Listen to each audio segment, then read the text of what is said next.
नमस्कार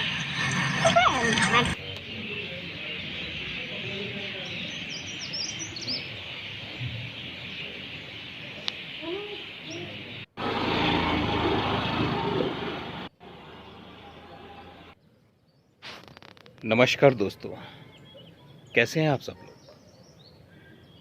आशा करता हूं कि आप सब लोग बहुत अच्छे से होंगे। माँ के बारे में बहुत सी कहानियां सुनी होंगी आपने, लेकिन ये जो मैं कहानी सुनाने जा रहा हूं, ये सिर्फ और सिर्फ 1.5 से 2 मिनट की है। जी हाँ, माँ का नाम सुनते ही दिल में खुशी सी हो जाती है और चेहरे पर एक मुस्कुराहट आ जाती है। जी हाँ,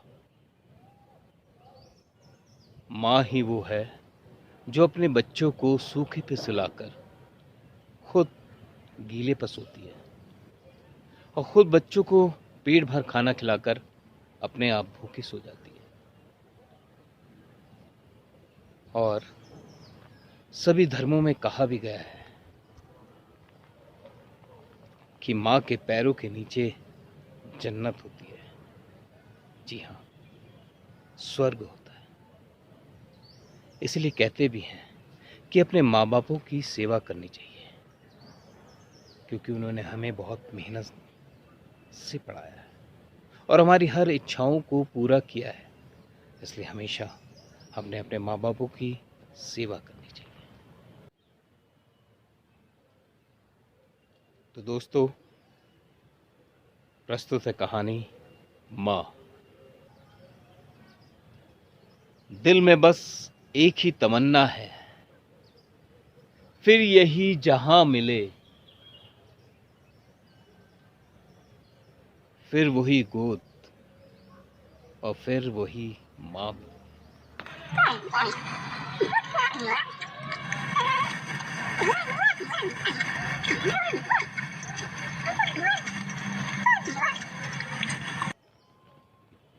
बहुत पुरानी बात है। कहते हैं किसी शहर में एक माँ अपने 2 छोटे बेटों के साथ रहती थी। वो नौकरी करती, लेकिन उस नौकरी में जो तनख्वाह मिलती थी उससे उनका गुजारा नहीं होता था। इसलिए उसने एक कपड़े सिलने की एक मशीन खरीद ली और वो आस पड़ोस के लोगों के कपड़े सिलती और उससे काफ़ी अच्छी मजदूरी हो जा रही थी उसकी। इसलिए उसने धीरे धीरे करके अपने बच्चों को अच्छी एजुकेशन दी, बहुत अच्छी स्कूलों में पढ़ाया। धीरे धीरे करके उसके जो दोनों बच्चे थे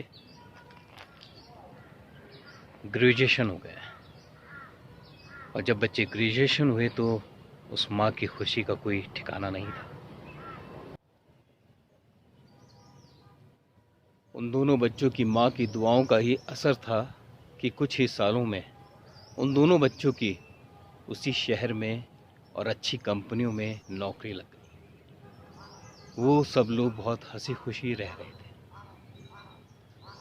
और कुछ सालों बाद उसकी माँ ने उन दोनों की अच्छी लड़कियां देखकर शादी कर दी। अब उनका सारा परिवार बहुत हंसी खुशी रह रहा था। सब लोग उनके परिवार की मिसालें दिया करते थे। लेकिन कुछ सालों बाद ही उन दोनों भाइयों में झगड़ा होने लगा। माँ को ये देखकर बहुत दुख होता था कि दोनों बेटे हमेशा झगड़ा ही करते रहते हैं। और मैं आपको बता दूं, झगड़े का मुख्य कारण माँ थी, क्योंकि माँ अब बेचारी बूढ़ी हो चुकी थी और अब उसके हाथ पैर जो थे वो बिल्कुल नहीं चलते थे। इसलिए दोनों बेटों में हमेशा माँ को लेकर हमेशा हमेशा झगड़ा होता रहता। बड़ा बेटा कहता कि माँ तेरे पास रहेगी और छोटा बेटा कहता कि माँ तुम्हारे पास रहेगी। लेकिन थोड़े ही दिनों में उन दोनों भाइयों की मीटिंग हुई और फिर ये निर्णय लिया गया कि माँ जो है 15 दिन बड़े बेटे के पास रहेगी और 15 दिन छोटे बेटे के पास। इस तरह वो बूढ़ी माँ जिसके अब हाथ पैर बिल्कुल नहीं चलते थे, 15 दिन अपने बड़े बेटे के पास रहती और 15 दिन अपने छोटे बेटे के पास। लेकिन अफसोस, जब भी 31 दिन का महीना होता, वो बेचारी किसी से कुछ नहीं कहती। वो एक दिन व्रत रख के अपने कमरे में चुपचाप बैठी रहती। तो दोस्तों, मेरी कहानी यहीं पर समाप्त होती है। बस मेरी इस कहानी सुनाने का यही मकसद है कि जब भी आपके माता पिता बूढ़े हो जाएं, तो उन्हें ऐसे दुत्कारिए मत। उन्होंने हमारी बचपन में बहुत सेवा की है, हमारी सारी इच्छाएं पूरी की हैं, तो हमें भी उनकी सारी इच्छाओं को पूरा करना चाहिए और उनका कहना मानना चाहिए। मैं अखबारों में पढ़ता हूँ और सुनता हूँ कि लोग अपने बूढ़े माँ बापों को वृद्धाश्रम में छोड़ाते हैं, किसी शहर में छोड़ाते हैं, लेकिन आप ऐसा ना करें, क्योंकि आप जैसा बीज बोएंगे वैसा ही फल पाएंगे। इसलिए हमेशा अपने माँ बापों की सेवा करें। तो मिलते हैं एक नई कहानी के साथ और एक नए जोश के साथ। और मेरी जो अगली कहानी है उसका शीर्षक है 3 चोर। आप मेरे चैनल को लाइक करें, कमेंट्स करें और सब्सक्राइब करें। और मेरी ये कहानी आपको अच्छी लगे तो इसे आगे भी फॉरवर्ड करें और अपने सब दोस्तों को दिखलाएं और अपने बच्चों को दिखलाएं।